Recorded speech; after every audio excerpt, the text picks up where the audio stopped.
4 দিনের সফর শেষে জাপান থেকে দেশে ফিরছেন প্রধান উপদেষ্টা অধ্যাপক ডক্টর মোহাম্মদ ইউনূস।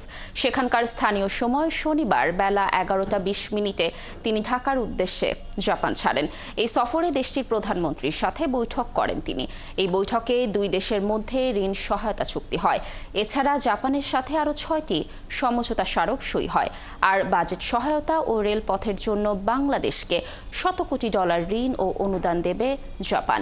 এই সফরে প্রধান উপদেষ্টা বাংলাদেশে জাপানি বিনিয়োগ বাড়াতে বিশেষ করে অটোমোবাইল, বৈদ্যুতিক যানবাহন ও সৌরশক্তি সহ বিভিন্ন খাতে জাপানি নির্মাতাদের আহ্বান জানান। এছাড়াও নিক্কেই ফোরামের ফিউচার অফ এশিয়া সম্মেলনেও যোগ দেন প্রধান উপদেষ্টা।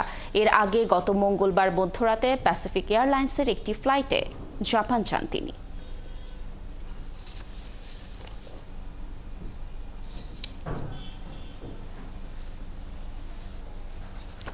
গণতন্ত্র প্রতিষ্ঠার জন্য বিএনপির যেসব নেতাকর্মী জীবন দিয়েছেন তাদের আকাঙ্ক্ষা পূরণ করতে ও মানুষের প্রত্যাশিত বাংলাদেশ গড়তে সৃষ্টিকর্তার কাছে দোয়া চেয়েছেন বিএনপির ভারপ্রাপ্ত চেয়ারম্যান তারেক রহমান। শুক্রবার লন্ডনে শহীদ রাষ্ট্রপতি জিয়াউর রহমানের 44তম শাহাদাত বার্ষিকীতে যুক্তরাজ্য বিএনপির আয়োজনে এক অনুষ্ঠানে এসব কথা বলেন তিনি।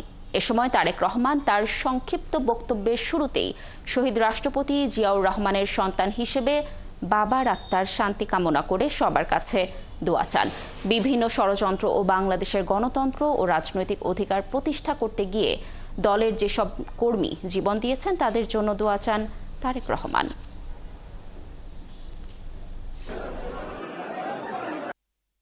শহীদ রাষ্ট্রপতি জিয়াউর রহমানের শাহাদাত বার্ষিকী উপলক্ষে আমরা ওনার জন্য আজকে আল্লাহর দরবারে দোয়া চাইব।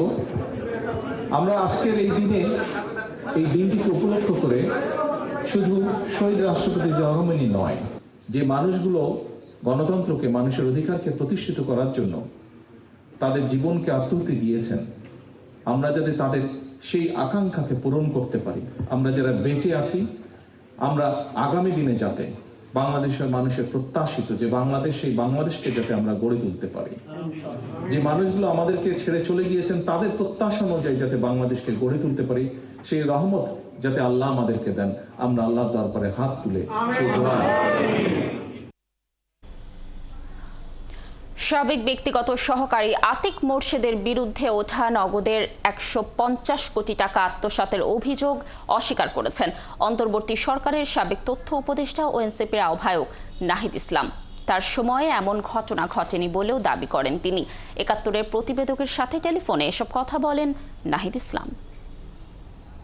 মানব জমিন, কালের কণ্ঠ সহ যেসব জায়গায় নিউজ হয়েছে এটা রাজনৈতিক উদ্দেশ্যমূলক এবং পরিকল্পিত। এখানে স্পষ্ট আমি মন্ত্রণালয়ের দায়িত্বে থাকা অবস্থায় নগদ সম্পূর্ণভাবে বাংলাদেশ ব্যাংকের প্রশাসক দ্বারা নিয়ন্ত্রিত ছিল। আমি চলে আসার পরে নতুন যিনি দায়িত্বপ্রাপ্ত আছেন উনি ওনার মতো করে কাজ করতেছেন এবং ওনার ব্যক্তিগত কর্মকর্তা বা স্টাফরা কোথায় কী করতেছে এটার দায় আমার উপর বর্তায় না। তারপরেও আমার সাথে জড়িয়ে এটা অনলাইনে এবং নিউজ মিডিয়ায় আজকে পরিকল্পিতভাবে এই সাইবার আক্রমণ হয়েছে। এটা আমাদেরকে এনসিপিকে হেয় করার জন্য এবং যে সকল এই মাফিয়া ব্যবসায়িক গ্রুপগুলো রয়েছে তাদের মিডিয়াগুলোই আমাদের বিরুদ্ধে প্রচারণা করতেছে পরিকল্পিতভাবে। এইটার যদি সুরাহা না হয়, মিডিয়া সংস্কার না হয়, তাহলে আসলে এটা আমাদের গণতন্ত্রের জন্য ভালো কিছু, গণতন্ত্রের জন্য ভালো ভবিষ্যৎ তৈরি করবে। সুনামগঞ্জে ও উজানে কয়েকদিন ধরে মাঝারি ও ভারী বৃষ্টিপাতে নদ নদীর পানি বাড়লেও এখনও তা বিপদসীমার নিচে রয়েছে।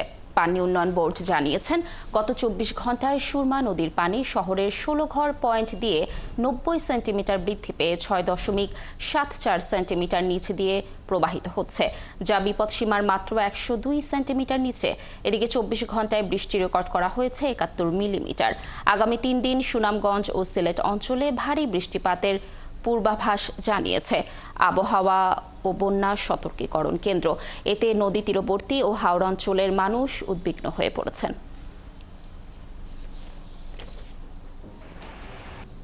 আবহাওয়া পূর্বাভাস অনুযায়ী আগামী 3 দিন ভারী থেকে অতি ভারী বৃষ্টিপাতের পূর্বাভাস রয়েছে। সেক্ষেত্রে সুনামগঞ্জ নদ নদীর পানি বৃদ্ধি পাবে, তবে পানি বিপদসীমার কাছাকাছি চলে যেতে পারে, কিন্তু বিপদসীমা অতিক্রম করার সম্ভাবনা নেই। কয়েকদিন ধরে অতি ভারী বৃষ্টিপাত হচ্ছে দেশের উত্তর ও উত্তর পূর্বাঞ্চলে। এর প্রভাবে চট্টগ্রাম ও সিলেট বিভাগে স্বল্প মেয়াদে বন্যার আশঙ্কা রয়েছে। পাহাড় ধসের আশঙ্কায় চট্টগ্রাম নগরীর বিভিন্ন স্থানে লোকজনকে সচেতন করতে মাইকিং করছে জেলা প্রশাসন। দর্শক, সেখানকার খবর জানাতে আমাদের সাথে চট্টগ্রাম থেকে যুক্ত হচ্ছেন সহকর্মী প্রণবেশ চক্রবর্তী। প্রণবেশ, আজকের আবহাওয়া কেমন দেখছেন? আর এই বৃষ্টির সময় তো পাহাড় ধসের সংখ্যা বেড়ে যায়, প্রশাসন কি বলছে এই বিষয়ে জানাবেন। চট্টগ্রামের আবহাওয়ার কথা যদি বলি, চট্টগ্রামে গত 2 দিন বৃষ্টি ছিল, থেমে থেমে গুড়ি গুড়ি, আবার অনেক সময় ভারী বৃষ্টি হয়েছে। তবে আজকে আবহাওয়া অনেকটাই পরিবর্তিত হয়েছে। আজকে সকাল থেকেই রোদ বিরাজ করছে। আর চট্টগ্রামে যেহেতু অনেক শহরের মধ্যে অনেক পাহাড় রয়েছে, আশপাশে পাহাড় রয়েছে, সেই পাহাড় থেকে মানুষদেরকে সরে যাওয়ার জন্য নিরাপদে যাতে সরে যায়, এবং পাহাড়ের পাদদেশে বিশেষ করে অনেকগুলো পাহাড় কেটে বসতি স্থাপন করা হয়েছে, সেই পাহাড়ের পাদদেশ থেকে যাতে মানুষ সরে যায় সেই জন্য জেলা প্রশাসন এবং চট্টগ্রাম সিটি কর্পোরেশনের পক্ষ থেকে মাইকিং করা হয়েছে বিভিন্ন জায়গায় পাহাড়ি এলাকাগুলোতে। তবে যারা নিম্ন আয়ের মানুষ, বিশেষ করে গার্মেন্টস, রিক্সা চালক কিংবা সিএনজি চালক, এই ধরনের নিম্ন আয়ের সাধারণ মানুষরা এই পাহাড়ের পাদদেশে অল্প খরচে ঘর পায় বলে সেখানে থাকেন। তো এই জেলা প্রশাসন কিংবা সিটি কর্পোরেশনের পক্ষ থেকে মাইকিং করা হলেও তারা তাদের যে স্বল্প পুঁজি নিয়ে, স্বল্প সম্পদ নিয়ে এই বাসাগুলো থাকেন, সেখান থেকে তারা সরে যেতে চান না। এইবারও আমরা দেখেছি কোনো মানুষই আসলে আশপাশের স্কুল কিংবা অন্যান্য স্থাপনায় যাওয়ার কথা বলা হলো, সেখানে তাদেরকে যেতে আমরা দেখিনি, এবং তারা যথারীতি সেই ঝুঁকিপূর্ণ বসতিগুলোতে বাস করছে। চট্টগ্রামের যে পাহাড়গুলো রয়েছে সেখানে মোট 1800 ফ্যামিলি বাস করেন। এটি হচ্ছে চট্টগ্রাম জেলা প্রশাসনের হিসেব অনুযায়ী, কিন্তু আসলে এখানে যে পাহাড়গুলো রয়েছে সেখানে লক্ষাধিক মানুষ বাস করেন বলে যারা পরিবেশ কর্মী তাদের মতামত। ফলে এই বিশাল সংখ্যক মানুষকে এখান থেকে সরিয়ে নেওয়া যে কাজটি, সেটি বর্ষার আগে কিছু অভিযান চালিয়ে প্রশাসনের পক্ষ থেকে তাদের সরিয়ে দেওয়ার কাজ হয়, কিন্তু যথারীতি আবার দেখা যায় যে তারা সেখানে বাস করছেন। এটি হচ্ছে চট্টগ্রামের বাস্তবতা। ফলে এখানে পাহাড় ধসের যে ঝুঁকি সেটি বরাবরই থাকছে। এবারও বর্ষা যেহেতু চলছে এবং সামনে আরো বৃষ্টিপাত হবে, ফলে পাহাড় ধসের সংখ্যা সেটি থেকেই যাচ্ছে। প্রণবেশ, ধন্যবাদ আমাদের সাথে যুক্ত থাকার জন্য। আমরা আশা করছি যারা পাহাড়ে বসবাস করছে তারা হয়তো সতর্কতা অবলম্বন করেই সেখানে থাকবেন। ভারী বৃষ্টিতে পার্বত্য জেলা রাঙ্গামাটি, বান্দরবান, খাগড়াছড়ি, চট্টগ্রাম এবং কক্সবাজারে পাহাড় ধসের সংখ্যা দেখা দিয়েছে। ঝুঁকিপূর্ণ এলাকা থেকে বাসিন্দাদের নিরাপদ আশ্রয়ে যেতে মাইকিং করছে স্থানীয় প্রশাসন। খাগড়াছড়ি সদর উপজেলা প্রশাসন জানায়, পাহাড় ধসের আশঙ্কায় জেলা সদরে 4টি আশ্রয় কেন্দ্র খোলা রাখা হয়েছে, যদিও এখনও কেউ কোনো আশ্রয় কেন্দ্রে যাননি। বান্দরবান শহরের ইসলামপুর, স্টেডিয়াম পাড়া ও আশপাশের পাহাড়ি এলাকায় সরজমিনে গিয়ে স্থানীয়দের মধ্যে উদ্বেগ ও আতঙ্ক দেখা গিয়েছে। টানা ভারী বর্ষণের কারণে উজান থেকে পানি নেমে আসায় বেড়েছে সাঙ্গু ও মাতামুহুরী নদীর পানি। রাঙ্গামাটিতেও পাহাড়ের পাদদেশে ঝুঁকিপূর্ণ এলাকায় বসবাসরত জনসাধারণকে নিরাপদ আশ্রয় কেন্দ্রে আশ্রয় নেওয়ার অনুরোধ জানিয়েছে প্রশাসন। তবে আশ্রয় কেন্দ্র প্রস্তুত থাকলেও সেখানে যেতে অনীহা দেখা যাচ্ছে বসবাসকারীদের মধ্যে।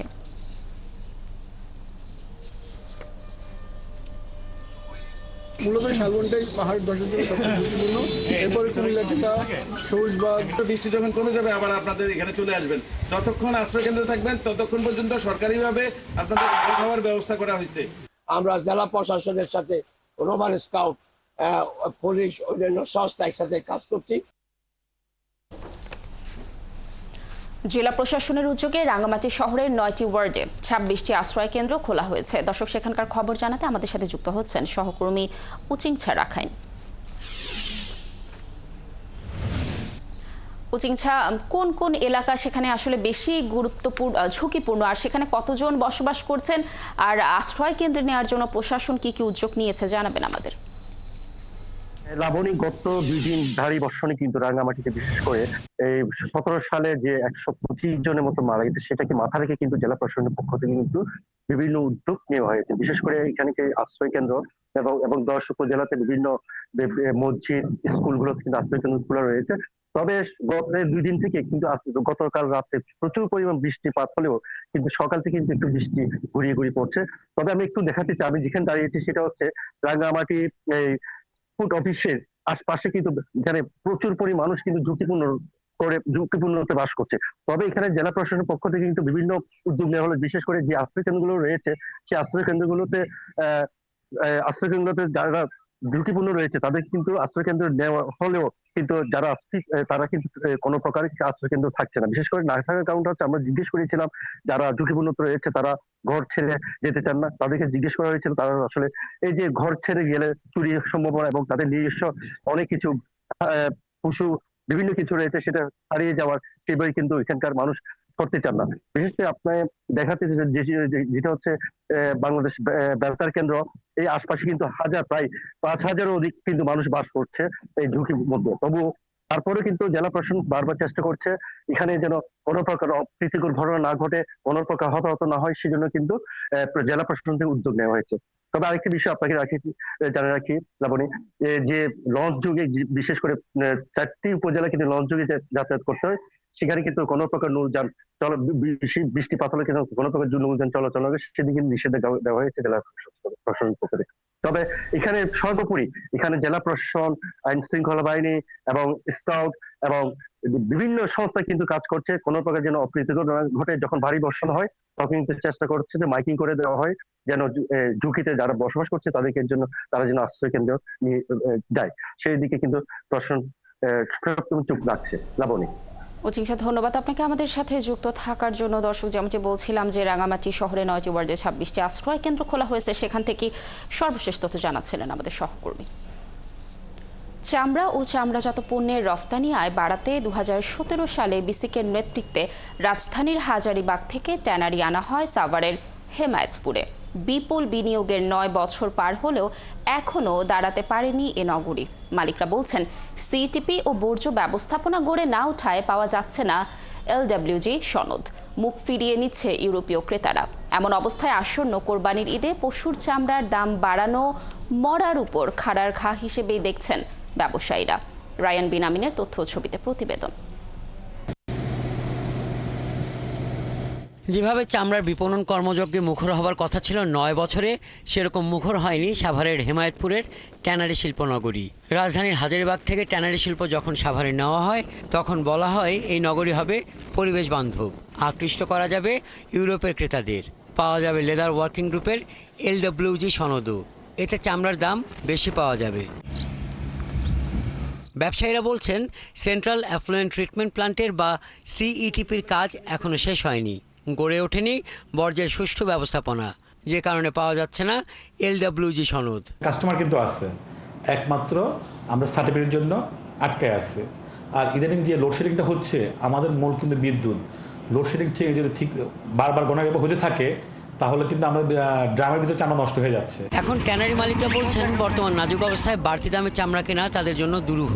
আমাদের কোনো ক্রেতা নাই, একমাত্র চায়না সিন্ডিকেটের কাছে আমরা জিম্মি। এবারে যে দাম দিচ্ছে এই দামে চামড়া কিনলে আমাদের ফ্যাক্টরি এমনি দেওয়ালি হয়ে যাবে, দেওয়ালি তো আসি আরও দেওয়ালি হয়ে যাব, কারণ আমার বিক্রি তো নাই।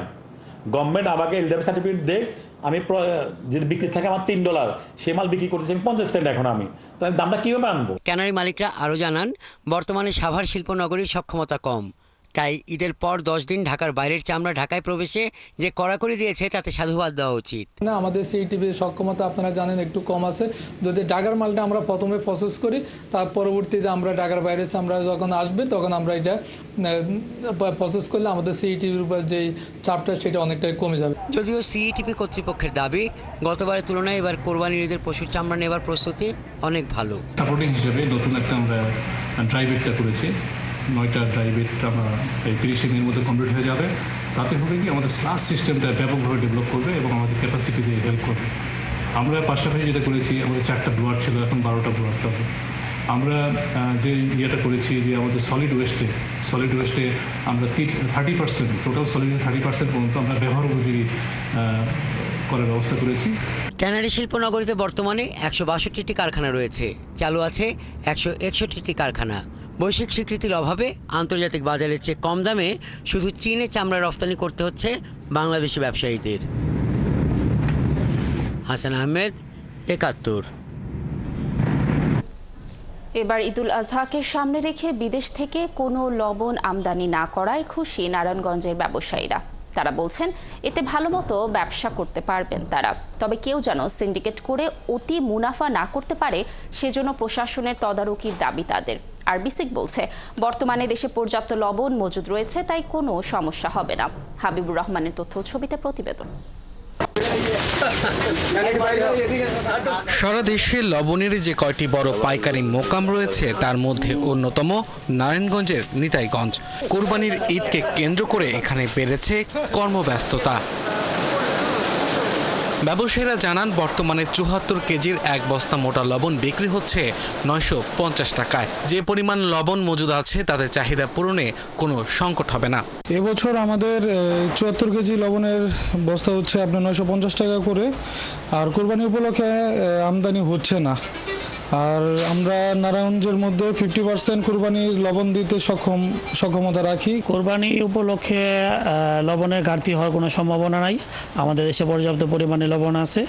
মূল্য বৃদ্ধি হওয়ার সম্ভাবনা আছে যদি সিন্ডিকেট হয়। এদিকে চলতি মৌসুমে বিদেশ থেকে কোনো লবণ আমদানি না করায় খুশি ব্যবসায়ীরা। তবে সিন্ডিকেটের কারণে লবণের দাম বাড়ার আশঙ্কা তাদের। কোরবানি উপলক্ষে নারায়ণগঞ্জে বা বাংলাদেশে লবণের সংকট হবে না। আর নারায়ণগঞ্জ জেলায় প্রায় ৪৬,০০০-এর মতো আপনার কোরবানি হবে। আর 50% লবণ ক্ষমতা দেওয়ার মতো সাপ্লাই দেওয়ার মতো ক্ষমতা আমি রাখি। মূল্য বৃদ্ধি একটা কারণে আংশিক হতে পারে, সেটা হলো ট্রান্সপোর্ট পরিবহনের জন্য একটু কৃত্রিম সংকট হয় সাধারণ। এটা অন্য কিছু, লবণের সংকট নেই। না, লবণের ঘাটতির কোনো পসিবিলিটি দেখছি না। নারায়ণগঞ্জ লবণ মিল মালিক সমিতির সভাপতি জানান কক্সবাজারের চাষিদের কাছ থেকে কয়েকবার হাত বদল হয়ে লবণ পৌঁছায় ঢাকা নারায়ণগঞ্জের মিলে। এতে প্রতিবারই মুনাফার বড় একটা অংশ চলে যায় মধ্যস্বত্ব ভোগীদের পকেটে। তাই দাম নিয়ন্ত্রণে সিন্ডিকেটের দৌরাত্ম্য মুছে ফেলার দাবি তার। লবণগুলি উৎপাদন করার সাথে সাথে মিলারদের আপনি ডিস্ট্রিবিউট করে দেন, যাতে মাঝখানে আর কোনো ফইরা বা কোনো রকম মধ্যস্বত্বভোগী না থাকতে পারে।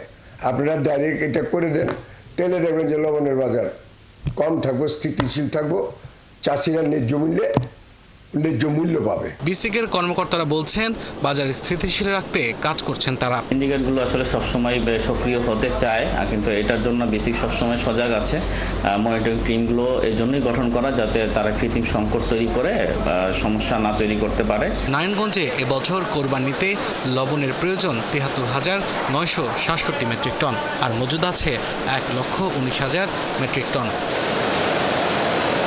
আব্দুল্লাহ মামুন, ৭১। ভূমধ্যসাগরের ধূসর মরুভূমিতে নয়, মরুভূমির জাহাজ নামে পরিচিত উটের দেখা মিলেছে বাংলাদেশে। যশোরের বেনাপোলে পুটখালী গ্রামে একটি খামারে আনা হয়েছে ৭টি উট, যা এবার কোরবানির হাটে বিক্রির জন্য লালন পালন করা হচ্ছে। এর মধ্যে একটি বিক্রিও হয়েছে। উটগুলোকে দেখতে খামারে ভিড় করছেন এলাকার মানুষ। মুসলিম উদ্দিন পাপ্পুর তথ্য ছবিতে প্রতিবেদন। ছবিতে থাকা উটের দেখা মিলছে যশোরের বেনাপুলের পুট গ্রামে। এখানকার নাসিরের খাটাল নামের একটি খামারে উট দেখে খুশিতে মেতেছেন গ্রামের মানুষ। খামারের লোকজন জানান ঈদে বিক্রির জন্য ১ বছর আগে সৌদি আরব থেকে ৭টি উট আমদানি করা হয়, যার প্রতিটির উচ্চতা ১২ থেকে ১৫ ফুট। এই ঈদে এর এক একটির দাম হাঁকা হচ্ছে ৩০ থেকে ৩২ লাখ। এরই মধ্যে একটি বিক্রিও হয়ে গেছে। রাজকীয় সেবা যত্নে অভ্যস্ত এসব উটগুলোকে বিশেষ যত্নে লালন পালন করা হয় জানান খামারিরা। নিয়ম করে প্রতিদিন সকালে গোসল করানো ছাড়াও খাওয়ানো হয় ছোলা, ভুট্টা আর ঘাস। উটগুলোকে দেখতে প্রতিদিনই ভিড় করেন দর্শনার্থী ও ক্রেতারা। অনেকে আসেন পুরো পরিবার নিয়ে। কেউ উটের সাথে ছবি তোলেন, কেউ বা ভিডিও করে ছড়িয়ে দেন সামাজিক যোগাযোগ মাধ্যমে। পুটখালী নাকি উট আসছে এখানে কুরবানি ঈদ উপলক্ষে। এটা মরুভূমির প্রাণী, তো আমরা সচরাচর কিন্তু দেখতে পারি না। তো যার জন্য দেখার জন্য এত দূর দূরান্তের থেকে ছুটে আসলাম। সৌদি মরুভূমিতে থাকে এই উটগুলো, খুব ভালো লাগছে। বাংলাদেশে আসছে, খামার হয়েছে বাংলাদেশে, আমাদের খুব ভালো লাগছে আর কি যে এই উটগুলো দেখে। আমরা তো প্রথম দিন এসে দেখি মনে করেন যে অবাক হয়ে গেছি, যে আমরা দেখতে পাবো কোনদিন ভাবতে পারিনি। এই দেশটা কিন্তু এই মরুভূমিতে পাওয়া যায়। এই জায়গায় যে মনে করেন যে আমরা আম ভাঙতে এসে দেখছি যে এই জায়গাটি এই জিনিসটা আছে। যেখানে কোরবানির হাট মানেই গরু ও ছাগলের আধিপত্য, সেখানে বেনাপোলের এই খামারে উটের উপস্থিতি হয়ে উঠেছে আলোচনার কেন্দ্রবিন্দু, যা ঈদের আনন্দে যোগ করেছে এক নতুন মাত্রা। মনিরা কাজুরি, ৭১। দীর্ঘ ৮ বছর পর জাতীয় বিশ্ববিদ্যালয়ের ২০২৪-২৫ শিক্ষাবর্ষের অনার্স প্রথম বর্ষের ভর্তি পরীক্ষা অনুষ্ঠিত হচ্ছে আজ। বেলা ১১টায় শুরু হয়ে দুপুর ১২টা পর্যন্ত একযোগে ১৩৭টি কেন্দ্রে এই পরীক্ষা অনুষ্ঠিত হচ্ছে। দর্শক, এই পরীক্ষার খবর সংগ্রহ করছেন আমাদের সহকর্মী সুফিয়ান ফারাবি। আরও তথ্য জানাতে তিনি সরাসরি যুক্ত হচ্ছেন আমাদের সাথে। ফারাবি, ৮ বছর পর জাতীয় বিশ্ববিদ্যালয়ের ভর্তি পরীক্ষা নেওয়া হচ্ছে, এর কারণ কি? আর এর সাথে জানাবেন যে শিক্ষার্থীরা কি বলছেন পরীক্ষা কেন্দ্রে এসে।